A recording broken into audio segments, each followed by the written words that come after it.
Okay, I was asked also about the monitors, what you use monitors in the studio. Well,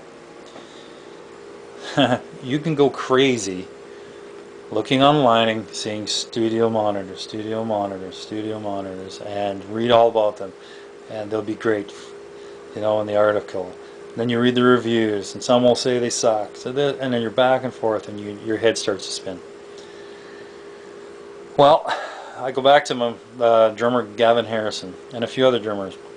There was these old Yamaha speakers. I forget the actual model. They were actually a shelf speaker. Nothing more, nothing less. They were a real, not the greatest, but they were something some recording engineer discovered that using these by total accident in his digital studio, that if you got a good mix on these speakers, you had a good mix on pretty much any speaker in the world. And like I say, I wish I could remember the model number of these.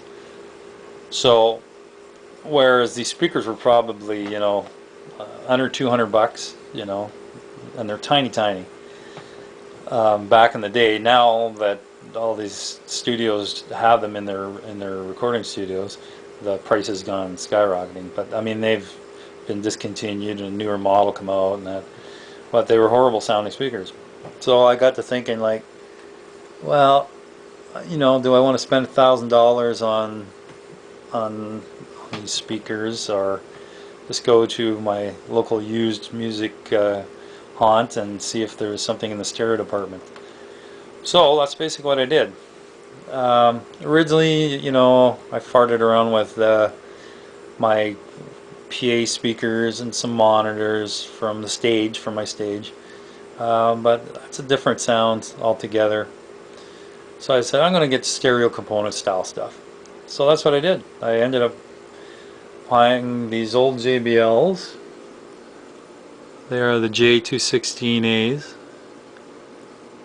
right? And they are not a great sounding speaker by any means. And then I've got these energy speakers, which are basically surround sound speakers. And I've A-B'd them. So the JBLs are on A, and the energies are on B.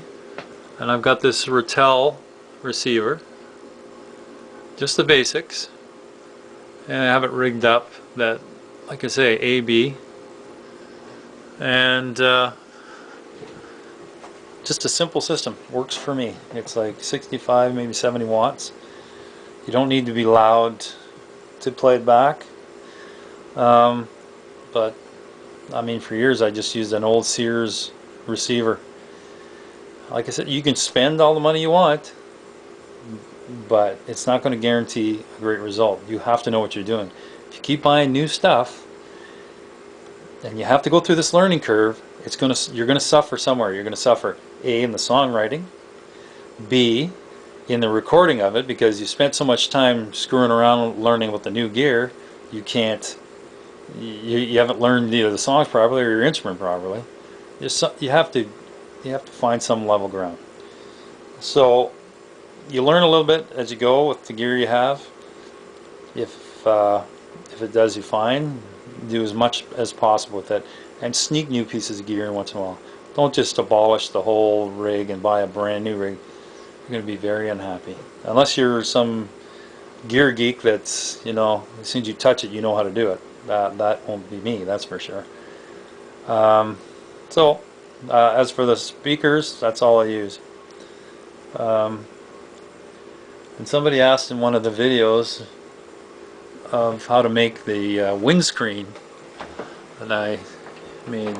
Well, this here is for crocheting, and this is just fine nylon. Just a pair of nylons.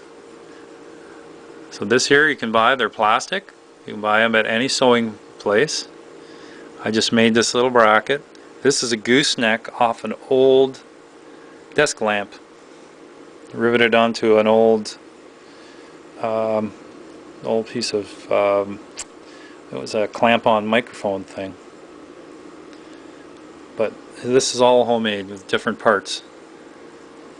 you don't have to buy everything.